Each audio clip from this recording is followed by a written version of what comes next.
I knew something was wrong the moment she stopped complaining about work. No more rants about meetings. No more eye rolls when I asked how her day was. No more sarcastic jokes about her boss or that idiot in accounting who always messed up the reports. Silence. Sweet, suspicious silence. At first, I thought maybe she was just tired. Burnt out. I mean, who isn't these days? But then she started working late. A lot. Deadlines, she'd say. We're short-staffed. I'll be home after dinner. She'd kiss me on the cheek, grab her laptop bag, and vanish. And I was stupid enough to believe her. Her name is Rachel. We've been together 6 years. Married for 3. She's smart, driven, stunning in that effortless, no-makeup kind of way. The kind of woman people stare at in grocery stores. The kind of woman who turns heads and doesn't even notice. Or pretends not to. I used to be proud of that. Used to. It started small. I noticed she began dressing differently. Tighter skirts. Blouses that clung just a little too much. She bought new heels, expensive ones, and wore them to the office. She'd laugh it off when I asked. It's called dressing for success, she'd tease. You should try it sometime. Then came the phone. Always face down. Notifications silenced. Locked tighter than Fort Knox. One night, I walked into the kitchen while she was texting. She didn't see me at first. Her fingers were flying, her eyes lit up in a way I hadn't seen in months. Like someone had whispered something delicious into her soul. I cleared my throat. She jumped. Who's that? I asked casually. Work stuff, she mumbled, setting the phone down like it was a ticking bomb. Just Ben. For marketing. Ben. That name stuck in my head like a splinter. Ben for marketing. The next day, I called her office. Just to say hi. The receptionist told me Rachel had left for lunch an hour ago. I checked her location. She had disabled sharing. The pit in my stomach turned into a canyon. I told myself I was paranoid. Insecure. That I was becoming one of those jealous, controlling husbands she always joked about. But I couldn't let it go. So I did something I never thought I'd do. I followed her. I waited 2 days. 2 long, anxious, gut-twisting days. I told her I had a dentist appointment across town. I didn't. I took the day off work, parked 3 blocks from her office, and waited in my car like some washed-up private investigator in a cheap TV show. My hands were sweating on the steering wheel. Heart pounding. I hated myself for doing it, hated what I was becoming, but I had to know. At 12:43 p.m. she walked out the glass doors of her building. She was smiling. Not the forced, polite smile she gave me at home lately. No, this was different. Soft. Almost flirtatious.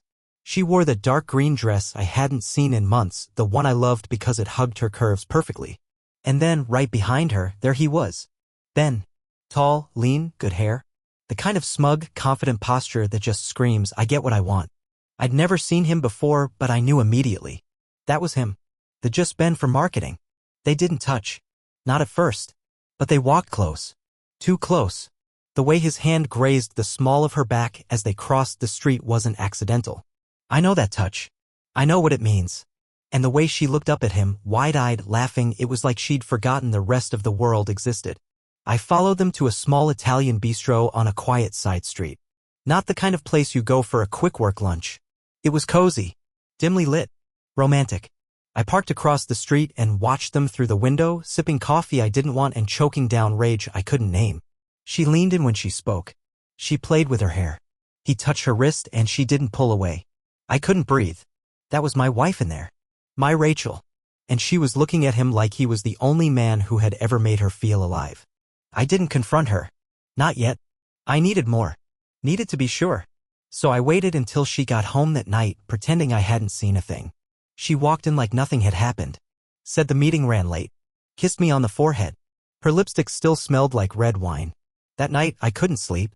I lay next to her, staring at the ceiling, listening to her slow, even breaths. Wondering if she was dreaming about him. Wondering if she had already crossed the line, or if she was still standing on the edge, looking down. The next morning, while she was in the shower, I did it. I opened her laptop. She never let me near it. Said it had work files. Said it was off limits. But she'd forgotten to log out. My hands shook as I opened her messages. And there it was. An entire folder of emails. Labeled Q2 strategy. But inside? Nothing about sales or marketing. Only them. Flirty banter. After-hours plans. Compliments. Private jokes. Hotel receipts. Photos. God, the photos. There she was smiling in a mirror, wearing nothing but one of those hotel robes, holding a glass of wine. In another, she was curled up next to him in bed, her face half hidden behind his shoulder. She wasn't just cheating. She was comfortable. Intimate. Like this wasn't a mistake or a slip-up, this was something they had built over time. A secret life. A parallel relationship that existed behind my back while I was grocery shopping, paying bills, cooking dinner, loving her like a damn fool. I stared at those images until my vision blurred. My fingers hovered above the keyboard, part of me wanting to delete everything as if erasing it would make it untrue. But the damage was already done. She had already left me, maybe not in body but in every way that mattered. Her heart, her attention, her passion, all of it had been rerouted to this man, this coworker who got to have the best parts of her while I was left with cold leftovers and dead smiles. I didn't say anything that day. Or the next. I played the role of the oblivious husband to perfection. I kissed her when she came home. I asked how her day was. I even made her favorite dinner, lemon chicken with garlic mashed potatoes, and she barely touched it. Said she wasn't hungry. Said she had a late lunch. Yeah, I bet you did. I watched her closely that night. The way she avoided my eyes. The way she scrolled through her phone with a faint grin, quickly tucking it under the pillow when I leaned over. I saw it all now, every sign I had ignored, every lie she had told. The fake overtime. The sudden showers. The perfume she only wore on long days. It all made sense and it made me sick. That weekend I drove to my brother's cabin 3 hours away. I needed space. Clarity. I told Rachel I was going on a fishing trip, just me, some beers, and the water. She didn't ask to come. Didn't even ask when I'd be back. Just mumbled, okay? Have fun, like I was some stranger making casual conversation. The distance between us had grown so wide I could barely see her anymore. At the cabin, I screamed into a pillow until my throat burned. I smashed a glass against the wall. I cried. Like really cried, the kind of deep, primal sobbing that only comes when everything you believed in turns to ash. I thought about calling her. Telling her I knew. Asking her why. But I didn't. I wasn't ready to hear more lies. Instead, I wrote it all down. Every feeling. Every memory. Every suspicion that now made brutal sense. I filled a notebook with heartbreak and rage, trying to drain the poison from my soul. And by the time the sun rose the next morning, I knew what I had to do. I had to end it. But I wasn't going to scream. I wasn't going to beg. No, I was going to show her that I knew. And I was going to let her watch everything fall apart piece by piece. When I got back home Sunday night, the house felt colder. Not just in temperature, but in spirit. The air was thick with unspoken things, like the walls themselves had absorbed all the lies and now exhaled them back at me. Rachel was on the couch, legs tucked under her, watching some mindless reality show. She looked up, gave me a quick smile, that same distant, polite one, and said, "Hey, how was the trip?" I wanted to laugh. I wanted to scream. But instead, I just said peaceful. Because it was. Peaceful in a way that felt like goodbye. I didn't sleep that night. Instead, I lay awake and planned every detail. I wasn't going to just expose her. I wanted her to feel it, the weight of what she'd done. The reality of the destruction she'd caused. I wasn't after revenge. I wasn't trying to hurt her the way she hurt me. I just wanted the truth to explode in her hands. No more secrets. No more pretending. So the next morning, while she was getting ready for work, I made coffee like always. Poured hers into the travel mug she liked, the one that said "Boss Babe" in chipped gold letters. But this time I slid a USB drive under it on the kitchen counter. No note. No words. Just the tiny black stick sitting there like a landmine. She saw it when she came down, still fastening her earrings. She paused, coffee in one hand, eyes on the USB. "What's this?" she asked casually. "Something you should see," I said, not looking at her. She didn't speak. Just stared at it. And in that moment I knew she already knew what was on it. Her silence screamed guilt. Her hands trembled just slightly, and for the first time in weeks, she looked at me. Really looked. Her face drained of color. "I'm going to work," I said. "Take the day off if you want. You'll need it." I walked out before she could say a word. Drove to work in a haze. Didn't hear the radio, didn't taste my coffee. My hands were ice cold, but my chest was on fire. I imagined her at home, plugging it in, opening the folder. Seeing the screenshots. The emails. The hotel bills. The photographs. Every piece of her affair laid out in organized, chronological order. And then her phone started blowing up. First, it was a message. Then a missed call. Then another. I didn't answer. I wasn't ready to hear her voice. Not yet. Around noon, I got a long text. "I'm so sorry. Please come home. We need to talk." I deleted it. That night, when I finally returned, The house was dark. Rachel sat at the kitchen table, the USB stick in front of her like a tombstone. Her eyes were red. Her mascara smudged. She had been crying. Good. She should. I didn't mean for it to happen, she said, her voice hoarse. I just stood there, coat still on, keys in my hand. I didn't answer. It started out as just talking, she continued. You were always busy, and I felt. Stop, I said. Don't insult me with excuses. She broke. Right there. Her face crumpled, and she sobbed into her hands. It was loud, ugly, a raw sound of guilt and shame. But I felt nothing. No rage, no sadness, just emptiness. The kind that comes after the storm has passed, when the wreckage is all you see. She begged me to stay. Her voice cracked as she spoke, raw and frantic, as if the words were clawing their way out of her throat. She said it was a mistake, a lapse in judgment, a moment of weakness. She said she never meant to hurt me, that it didn't mean anything. But I had read their messages. I had seen the photos. I knew how many moments there had been. How deliberate, how intimate, how planned it all was. This wasn't a one-time slip. This was a sustained, repeated betrayal. A choice she made over and over again, each time with more comfort and less guilt. I stood across the room, my back to the counter, arms folded tight across my chest. I felt like if I moved even slightly, I'd shatter. My body was holding something too big, too heavy. I didn't trust myself to speak.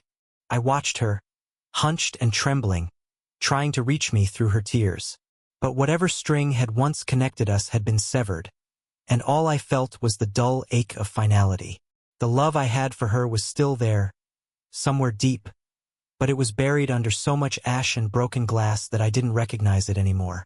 I'll end it, she said desperately. I'll cut him off. Delete everything. We can fix this. Please, just give me a chance. A bitter laugh escaped me before I could stop it. Fix this, I said, my voice low. You think this is a crack in the wall? Something we can patch up with a weekend getaway and couples therapy? She flinched. Her eyes widened, as if she didn't expect anger from me, as if my silence had given her hope. But I was done being quiet, done being the safe, steady husband she could rely on while sneaking off to someone else for excitement. You didn't just cheat, Rachel, I said slowly. You dismantled us.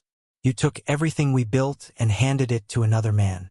You didn't trip and fall into his bed. You walked there. Repeatedly. Willingly.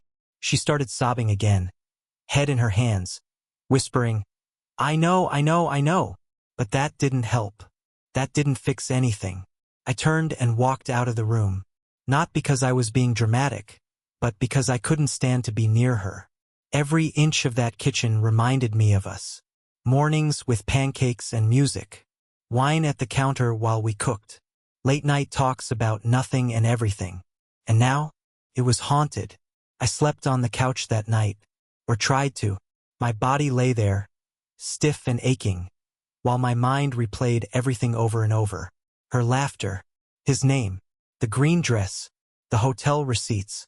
I kept imagining them together, the way she smiled for him. A smile I hadn't seen in months. And I kept asking myself one question. When did I lose her? The truth is, I probably lost her long before I noticed. She didn't fall for him overnight.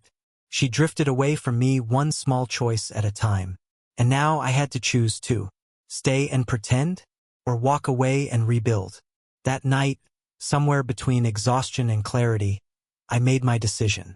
The next morning was quiet, almost eerily so. Rachel didn't come downstairs while I got dressed. She didn't try to make coffee or force small talk. It was as if she could feel it, that something had shifted irreversibly in the air between us.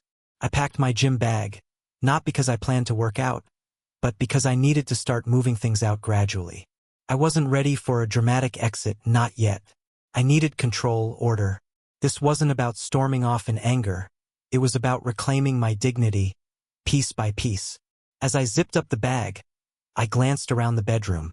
Our bedroom, the place where we used to laugh, argue, dream. The photos on the wall mocked me. Snapshots of a life that no longer existed. Her smile beside mine in Cancun. Our wedding day frozen in perfect sunlight. Lies now. Or maybe not lies then, but illusions. Half-truths we both wanted to believe. I grabbed only the essentials. A few shirts, jeans, my toothbrush. I left the framed photo of us on the nightstand untouched. She could have it. It meant nothing to me anymore. When I finally walked into the kitchen, she was there, standing barefoot in her robe, staring out the window with a coffee mug clutched between both hands. She turned when she heard me, and for a moment neither of us said a word. Her eyes were swollen, her face pale. She looked wrecked. But I didn't feel sorry for her. She had done this. She had invited the wreckage. I'm going to stay at Mike's for a while, I said, my voice even. She nodded slowly. I figured. I waited, half hoping she'd beg, plead, offer some last truth that might matter. But she just stood there, quiet, broken, watching me with eyes that no longer held power over me. And in that silence I realized something: she wasn't fighting for us. Not really. She was mourning the loss of comfort, not the loss of me. She was grieving the consequences, not the betrayal. I'm not doing this out of hate, I added. I'm doing it because I can't be someone I'm not anymore. I can't live with someone I can't trust. She looked down, biting her lip, tears falling soundlessly. I never stopped loving you, she whispered. And that was the final lie. Because love doesn't look like hotel rooms and secret texts. Love doesn't look like stolen afternoons and whispered promises to another man.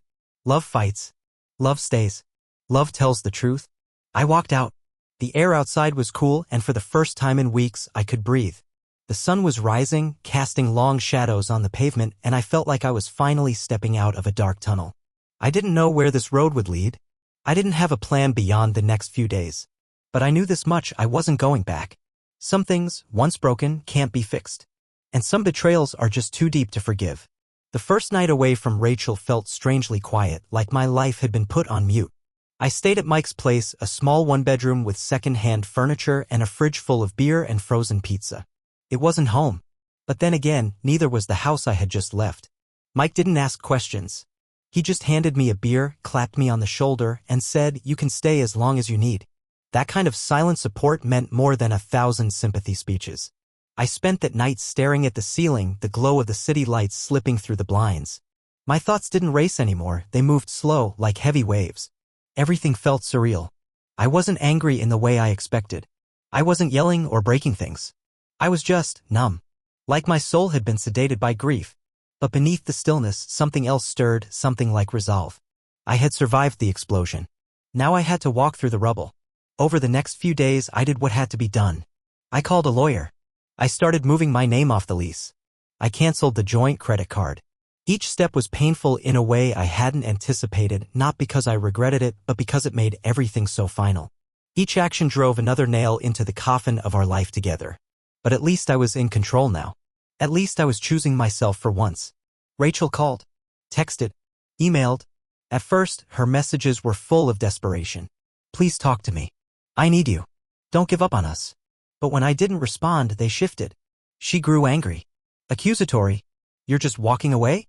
You didn't even try to fix this." As if I was the one who broke it. As if my silence was more violent than her affair. I stopped reading them. Deleted her contact. Blocked her on everything. I didn't do it out of spite. I did it for survival. One night, maybe a week later, Mike came home to find me sitting on his balcony with a six-pack and a legal pad. I was writing. Not a journal, not poetry, just thoughts. Memories. The truth as it happened, not as I had wanted it to be. I needed to document it, to make it real. Because for so long I had been gaslit by love. I had convinced myself things were fine when they weren't. I had accepted crumbs and called it a feast. "You ever think about forgiving her?" Mike asked after a long silence. I took a deep breath. "I don't know," I said. "I don't know what forgiveness looks like when trust is dead. It's like trying to plant flowers in ash." He nodded. Said nothing more. But I knew deep down that I wouldn't be going back. Not physically. Not emotionally. Not even in memory. That chapter was closed. Whatever came next had to be built from scratch. From pain, yes. But also from truth. And this time it would be mine. It's strange how quickly people start to rewrite the story once you walk away. A few mutual friends reached out, cautiously testing the waters. Some had heard Rachel made a mistake. Others asked if there's any hope left. I quickly learned how betrayal divides your world, not just in half, but into fragments. There were those who stood by me without hesitation. And then there were the ones who danced around neutrality, afraid to pick sides, as if infidelity was just a difference in opinion, a little marital hiccup. But there's no neutrality in betrayal. You're either with the truth or you're against it. Rachel, for her part, didn't disappear. She reached out again, this time through one of her friends, Melissa, who'd always been a little too involved in our business. Melissa messaged me saying Rachel was in therapy, that she was really doing the work, that she missed the real you. I almost laughed. The real me? The man she betrayed in whispers and sheets with her coworker? The man who spent nights planning dinners while she was planning hotel escapes? The truth was, I didn't even recognize who I had been in that marriage anymore. I had molded myself into someone convenient, supportive, predictable. I had become a steady dock for her storms, and she still sailed away. The more I examined those years, the clearer it became. I had loved her deeply, but I had also disappeared in the process. She hadn't just cheated on me, she had trained me to abandon myself while doing it. And so, I started reclaiming the pieces. I went back to the gym. Not because I wanted revenge body nonsense, but because I needed to feel strong again. I reconnected with old friends I had neglected while wrapped up in coupledom. I started sleeping better, eating better, and little by little, the fog lifted. There were still moments, of course, sudden flashes of memory that cut through the calm. A song in a grocery store, a scent in the wind. But they didn't drown me anymore. They passed and I stayed standing. One evening, about 2 months after I left, I received a letter. Handwritten. The envelope just had my name, no return address. I knew it was from her the moment I saw the script. I debated tossing it, burning it, but curiosity won. Inside was a 3-page apology. No excuses. No justifications. Just raw confession. She said she had been selfish, weak, and blind. She admitted that what she did wasn't a reflection of what I lacked, but of what she feared, her own inadequacy, her own craving for validation. She wrote that she still loved me, but she understood now that love means nothing without loyalty. She ended with, "I will never stop regretting what I did to you." I folded the letter neatly and placed it in a drawer. Not because I wanted to keep it, but because it no longer had power over me. Healing didn't come all at once. It came in strange, unpredictable ways, in quiet mornings with no tension, in evenings where I didn't have to wonder who she was texting, in the slow realization that peace, though unfamiliar, could be trusted again. At first, I mistook the stillness for loneliness. I had been so accustomed to the emotional chaos, the guessing, the gut checks, the constant analysis of tone and timing that calm felt unnatural. But with time, I began to understand that what I once called love was, in fact, anxiety. And now, without it, I could finally breathe. I started taking long walks after work. Sometimes with music, sometimes with silence. Just me in the pavement and a mind finally beginning to untangle. I would pass couples holding hands and feel a twinge, not of jealousy, but of mourning. Mourning for the version of me that had loved so openly, so fully, without fear. I wondered if I would ever love like that again. And then I wondered if I even should. Not because I wanted to close off, but because I now knew that love without boundaries becomes self-destruction. There was one night in particular I remember, walking past a small Italian cafe, not unlike the one I'd followed her to that day. I caught a glimpse of a couple in the window, leaning close, hands brushing across the table. And for a moment, a shadow of bitterness crept in. I wondered if Rachel and Ben were ever that way. If they laughed over wine, if they shared dreams in between stolen kisses. And then, just as quickly, the bitterness passed. Because I realized it didn't matter. What they had wasn't love. It was escapism. A fantasy built on betrayal. And no matter how romantic it looked, it was rooted in deception. Eventually, it would rot. And I was no longer rotting. I was rebuilding. Mike, who had been my rock throughout this storm, told me one night, "You're not the same guy who walked in here." I asked if that was a good thing. He smiled and said, "It's the best thing." And I believed him. Because the man I was now didn't tolerate half-truths. He didn't beg for affection. He didn't live on the edge of someone else's mood swings. He chose himself. Not out of arrogance, but out of survival. And for the first time in a long time, I started to look forward. Not just to weekends or distractions, but to real life again. To possibility. To honesty. To someone who might one day look me in the eyes and see everything I am and still choose to stay. Not because I was convenient. Not because I was a safety net. But because I was enough. And because they were ready to give what Rachel never could, something real, something whole, something earned. It's been a year now. A full cycle of seasons since the night I walked away from the woman I thought I would grow old with. A year since everything I believed about love, trust, and commitment was shattered. But strangely, maybe even beautifully, it has also been the year I found myself again. The man I lost inside that marriage has returned. Not unchanged, not unscarred, but stronger. Wiser. Someone who understands that pain doesn't have to be the end of the story, sometimes it's the beginning. Rachel and I finalized the divorce in the spring. It was quick, mostly clean. No children, no property battles, just the closing of a chapter neither of us truly wanted to reread. She didn't fight it. She signed the papers quietly. We met once briefly at a notary's office. She looked tired, older somehow, as if the weight of her choices had finally settled on her shoulders. I didn't hate her. I didn't yell. I simply nodded, thanked her for being civil, and walked away. I've stopped replaying the memories. The cafe. The texts. The green dress. They come to me sometimes like ghosts, but I let them pass. I no longer try to make sense of what she did or who she became. It's not mine to carry anymore. That burden belongs to her, and I've finally laid it down. I moved to a new place. Nothing extravagant, just a clean, quiet apartment with sunlight in the mornings and peace at night. I filled it with things I love. Plants. Books. A record player. I started cooking again, not to impress anyone, but because I enjoy it. I laugh more. I sleep better. I wake up without dread. These small things, so ordinary, so easy to overlook, have become my triumphs. Proof that healing isn't always loud. Sometimes it's just a breath you didn't know you were holding, finally exhaled. People ask me if I'll ever trust again. If I'll love again. And I think the answer is yes. But it won't be the same kind of love. It won't be blind or desperate or willing to overlook the small warnings. It will be deliberate. Mutual. Grounded in truth even when it's uncomfortable. Because I've learned that love without truth is just decoration. It looks good from the outside, but it crumbles the second you lean on it. If you're reading this, maybe you've been there. Maybe you're still in it. Maybe you're holding on to someone who stopped holding you a long time ago. I won't tell you what to do, that's your journey. But I will say this, you are not crazy. You are not weak. You are not unlovable. Betrayal says more about the betrayer than the betrayed. And sometimes, the most loving thing you can do for yourself, for your future, for the truth, is to walk away. Not because you stopped loving them, but because you finally started loving you.